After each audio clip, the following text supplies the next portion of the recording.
This is chapter 4.8, complex numbers. Complex numbers are part of the real world set of numbers, and it includes something called imaginary numbers. I'll get that in a real quick a second. Let's suppose we had a negative number, and let's call it negative 1.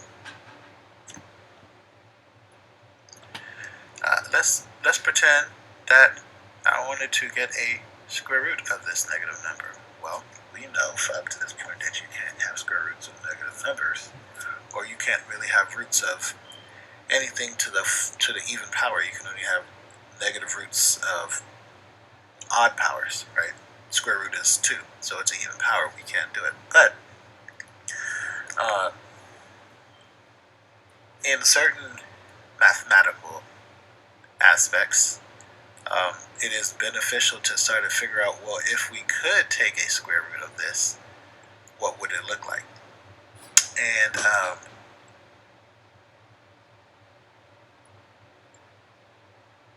they came up with the idea of something called I. And I stands for imaginary. It's hard to use the word imaginary in a mathematical class, but yes, that's what it stands for. It literally stands for imaginary number. And it is a way of finding a root of a particular system if this root actually existed. It's almost a what-if scenario. It's used a lot in sciences and in engineering in some instances. And we actually call the square root of negative 1 I.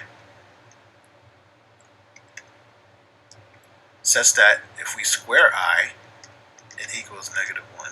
So the square of I is equal to negative 1, and the square root of negative 1 is equal to I. Meaning it's an imaginary root, or a root that what a root would look like if there was a root that existed as a square root of a negative number. So when we do imaginary roots, let's say the square root of negative 16, right? We know this as it can't be done. But if we were to separate the square root of negative 1 out times the square root of 16, right? Because we can do that. We can pull out that. Just like we can pull out factors of 4 and 4. We can actually do that, right? So we're going to pull out the factors of square root of negative 1. Well, we know what the square root of 16 is. That is 4. We have said previously that the square root of negative 1 is equal to I. So we're going to call that I. And then treat it like a variable. And then we would say that the answer is 4I. And then we would be done.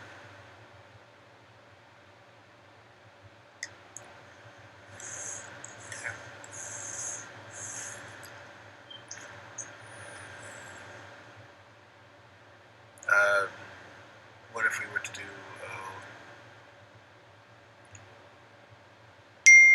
square root of 12 negative? Well, we're going to pull it out.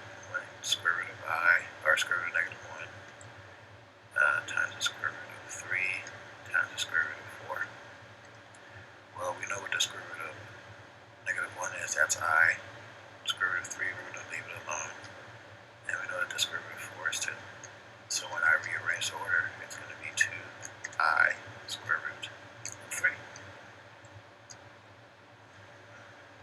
Remember, keep in mind, if we want to square these numbers, the square of I is equal to negative 1. That's going to be helpful later on in this section. Okay. This is part of complex numbers. Part of complex numbers.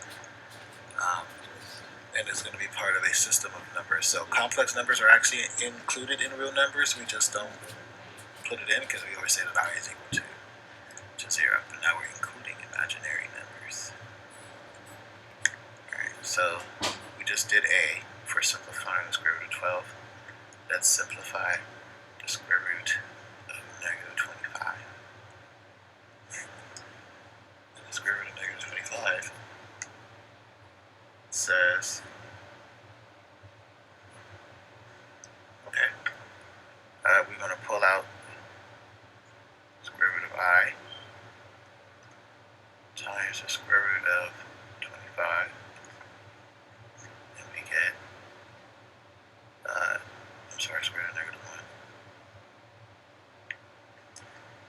and we get I times the square root of 25, which is 5, and we can call it 5I. Put the I behind it. We put the I behind that coefficient, treat it like a variable. Square root of negative 7. Again, we pull out the negative 1 root. We can't find a perfect square for 7, so we'll leave it alone. We know that this is I, so the answer is going to be I square root of 7. If it is a square root or a rational number, we put the I in front. If there's a whole number or coefficient, we put the I in the back. We call that I root of 7. Okay. So here's our system for imaginary numbers. Our system is going to be A plus BI. Okay? Where it says A and B are real numbers.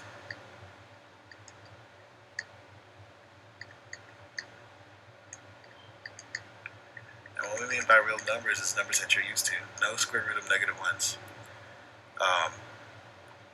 What we've done in a real number system is just focused on the A, and the B was 0. So then this would have been non-existent. So now we're including complex numbers into our real number system.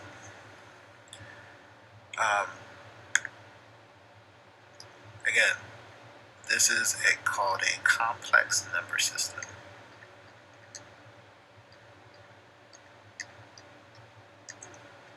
Of B. What we've done so far is we've had this, but we haven't expanded on it with the complex, with the imaginary. We would just say that A is plus BI, where B is equal to 0. So this is what we've done so far. So it was A plus 0I, or A. And we've been focusing on the real number of A. Now we're focusing a little bit on the real number, the imaginary complex number BI.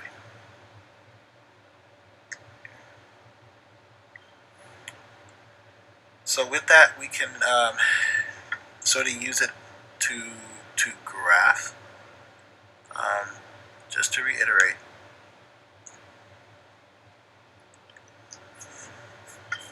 we'll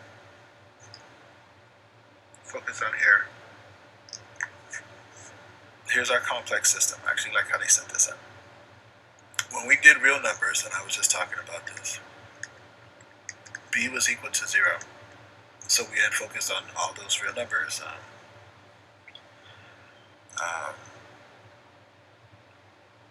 Integers, rational, irrational, natural, whole numbers. That's all part of the real number system.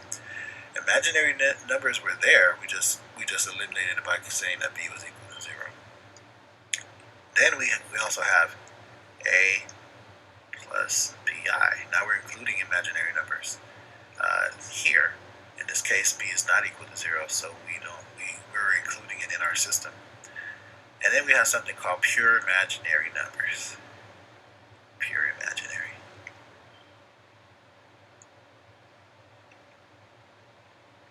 Pure imaginary numbers.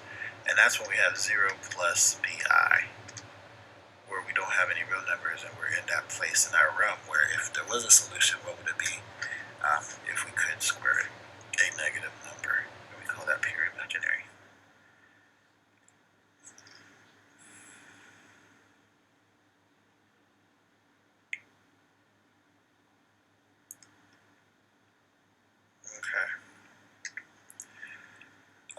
So this can sort of be graphed in a weird way. So instead of x and y, we have real and imaginary. Real takes the place of our x-axis, so this is real.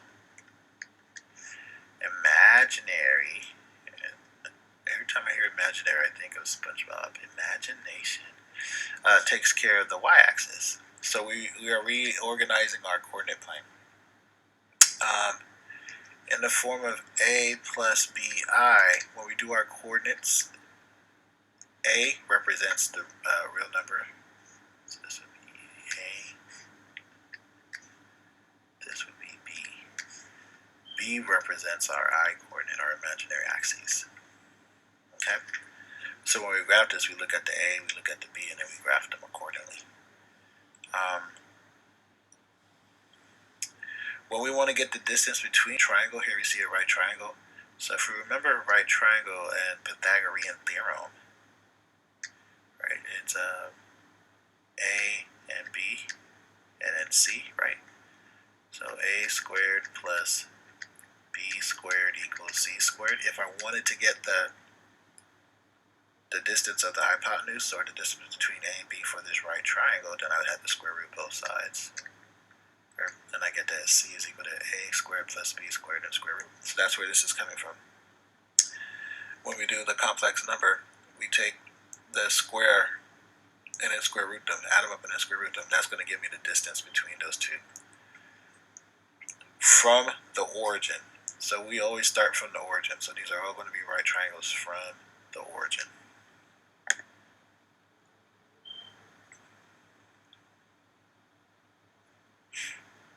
Okay, so when we graph these bad boys,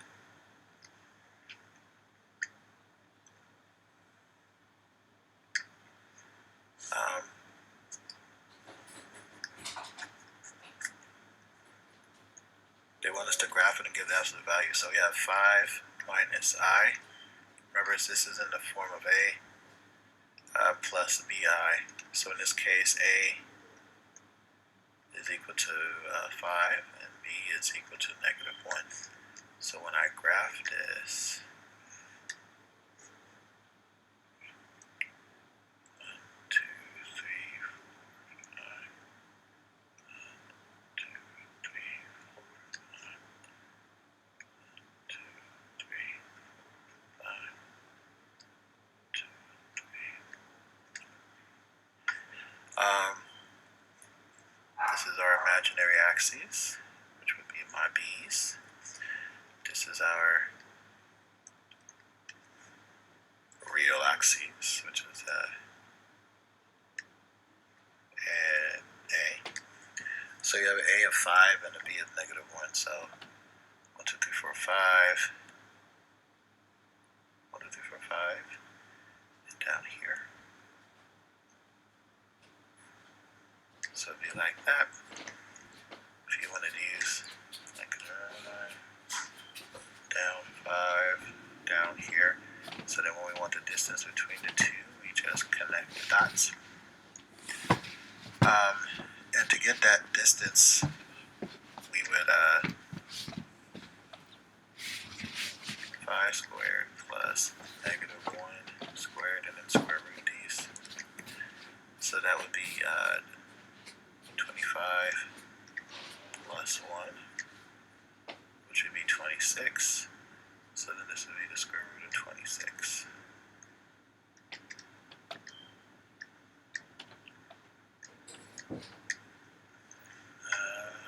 Can I factor anything from that?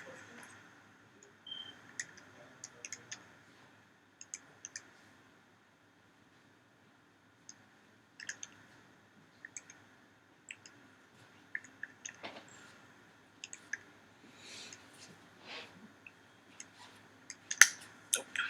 Leave it as is. So this would be my absolute value of that, or the distance between those two. Okay, so this one is A. Let's look at B. B, we have -3 minus 2i. Again, we want the form of A plus BI. So our A is equal to -3. Our minus, I'm going this way 3 and down 2. And then this would be my absolute value, or my distance between the two. So this would be negative 3 squared plus negative 2 squared square root, which would be 9 plus 4, which is the square root of 13. Nice.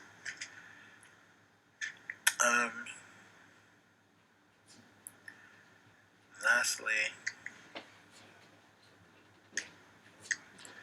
we have 1 plus 4i. A would be 1, B would be 4. And so 1 and 4. And then connect them right there. So that would be 1 squared plus 4 squared, which would be 1 plus 16, which would be the square root of 17. Things of note: if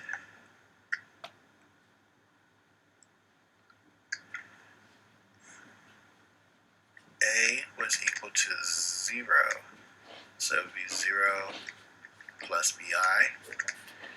I remember I have a pure, that would be a pure imaginary system, so it would be on the axis somewhere. So this would be pure imaginary. Imagination, or say pure I, and it would be on the axis. If we had B equals 0, right up here, then we would have A plus 0i, and this would be real numbers only, and it would be on the real axis, and it would be only on here, or only on here, while the other one would be only up here, or only down here. Okay?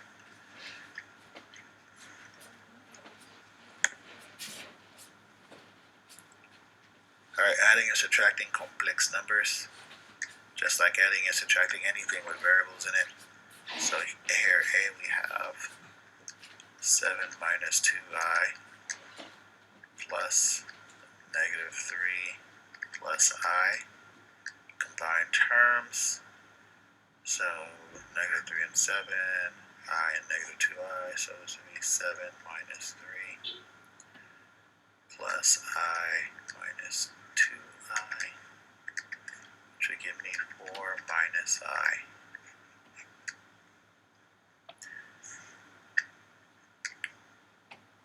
B, we have 1 plus 5i minus 3 minus 2i. We would distribute that, and that would give me 1 plus 5i minus 3 plus 2i. Alright, so i's to i's, numbers to numbers, so 1 minus 3 plus 2i plus 5i, which gives me negative 2 plus 7i. Here we got, for C, 8 plus 6i minus 8 minus 6i.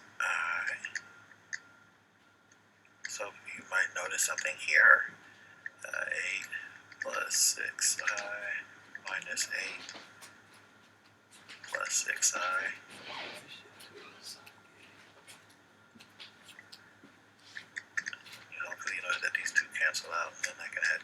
guys together.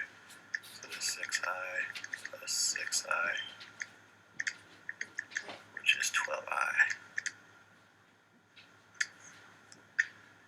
And lastly,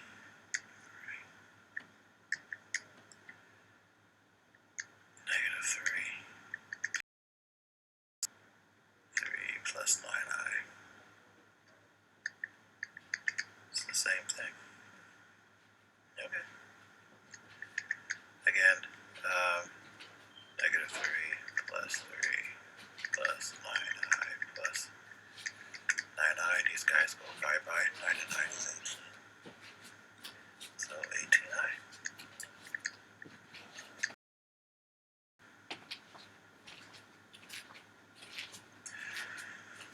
Multiplying these guys is the same thing as multiplying any type of binomials. Keep in mind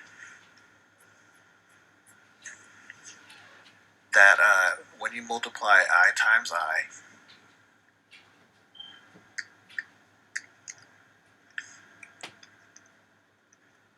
you get I squared. And remember, the I squared is equal to -1. That's key when we multiply these guys. Okay? So for 4a, they give me 7i times 3i. 7 times 3 is 21. 21i squared.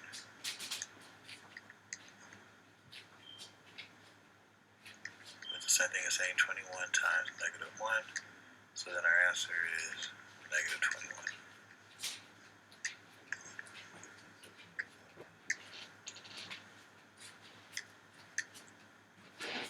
Here we have 2 minus 3i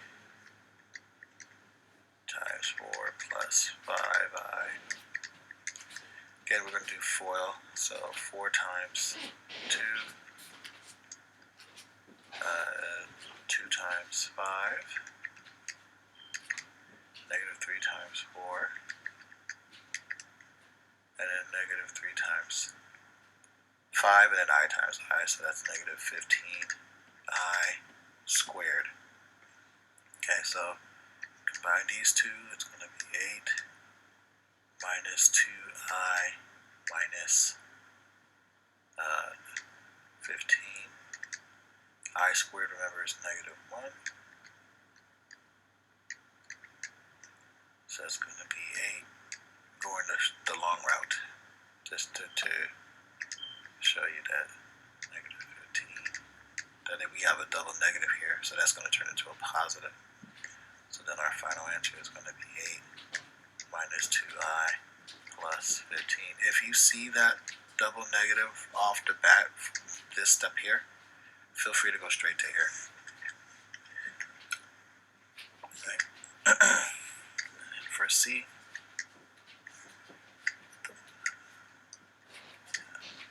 then from C we have -4 plus 5i times -4 minus 5i. That's going to give me 16. 5 times -4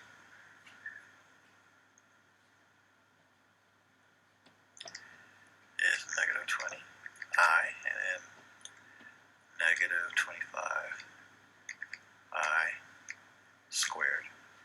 These guys cancel, so I have 16 minus 25 times -1, which is 16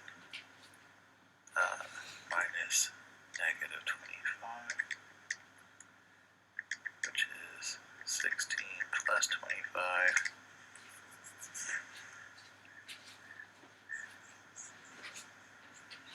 which is 41.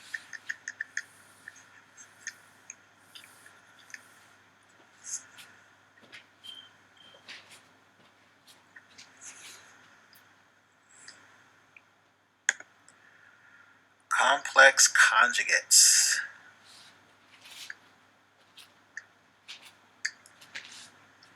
When we have a complex conjugate,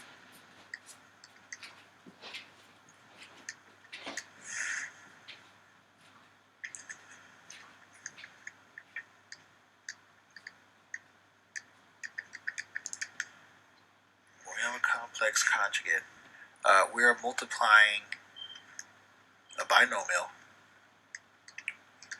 One has a plus sign in between, and the other one has a minus sign in between. So when I have a plus sign and a minus sign in between, these two guys are going to cancel out. The middle term are going to cancel out. So when we do the math, it's going to be a squared minus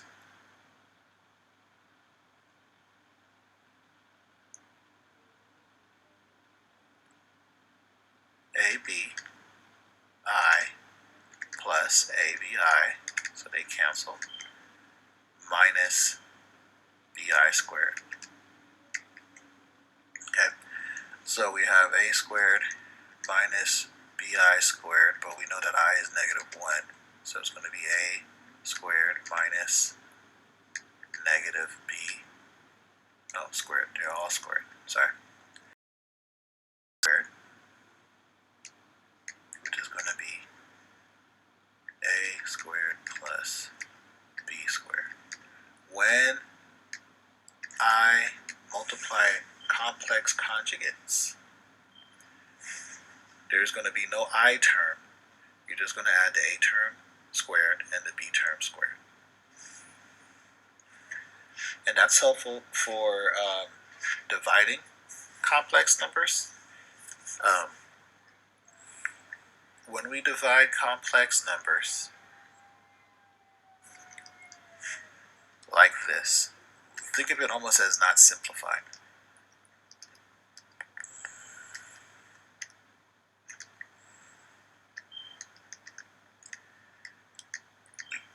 We don't like to have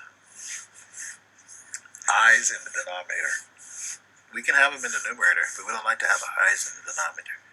So we want to get rid of this 4i. And the easiest way to get rid of it is to multiply it by its conjugate. As we saw earlier, we get rid of the I term, and we just square the b and a. So I'm going to multiply this top and bottom by its conjugate, which is, since this is a plus sign, then I'm going to put a minus sign here. What I do to the bottom, got to do to the top. So now I'm going to multiply. We already know what the bottom term is going to be. We already know that it's going to be a squared and b squared, so we really don't have to think about it, but I'll prove it. 3 minus 12i plus 12i minus 4 squared I squared. Right, this turns into a plus, and this is going to be 9. 9 plus 16, which gives me 25. So we always can turn our whole numbers, our complex to a conjugate down below to a whole number. So that's going to be 25, which is 16 plus 9. And then we use FOIL up top, and that's going to be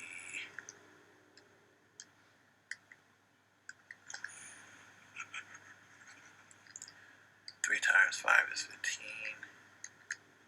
5 times -4 is -20. -2 times 3 is -6. And then -2 times -4 is 8 I squared. Okay. So we combine stuff. 15 minus 26i. This is going to be a -1, so minus 8 over 25. 15 minus 8 is 7, so it's going to be 7 minus 26i over 25. Some people would stop here, but the book wants you to go further. I want you to divide these out separately. So 7 divided by 25. Since there's a minus sign on top, the minus sign goes in between. And then 26 over 25.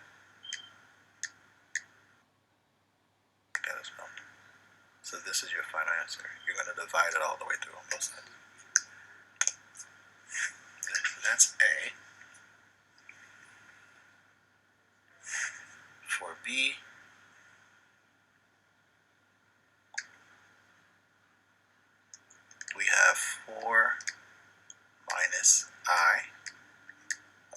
6i.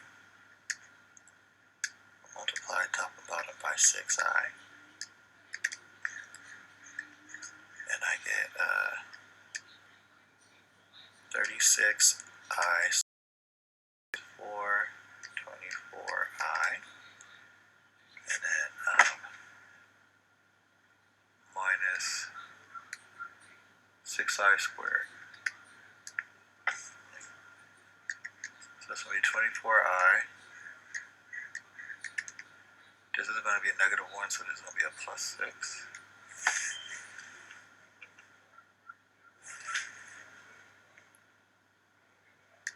This is going to be a negative 36. So I can divide everything here by 6 to simplify. So this is going to be 4i plus 1 over negative 6.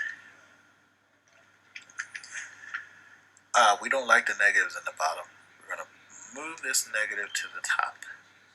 And that's going to give me negative 4i minus 1 because I'm distributing the negative through over 6. So I put the negative up here and I distribute the negative through.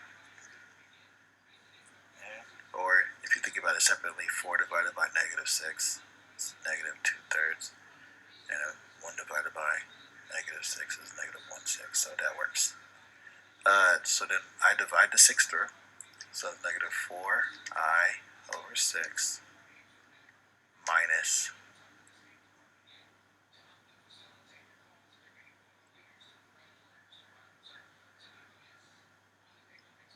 1 over 6. So here's the deal about this. We want the I in the second term. So I'm going to switch the sides. I'm going to put the negative 1/6 in the front. So it's going to be negative 1/6 minus, divide this top and bottom by 2. I get 2/3 and 2/3 I. And the reason why I want to put the I in the back is because we want it in the form of A plus BI. So we always put the I in the back. Okay. Negative 1/6 minus 2/3 I. And that's B. And then C. We have 8 minus 7i over 8 plus 7i. So we're multiplying that by the conjugate on the bottom, minus 7i. And then 8 minus 7i on the top. On the bottom, we squared the two front terms. So that's 8 times 8, which is 64. And then we square the 49. 7 times 7 is 49. And we know we're going to add them up because it's going to be a negative 1 times that. So that's the bottom term. 8 times 8 is 64 up top. This is negative 2ab. So 8 times 7 is 56. But I'll finish it all the way through. Minus 56i plus 49i squared. Okay. So that's going to be 64 minus 112i minus 49.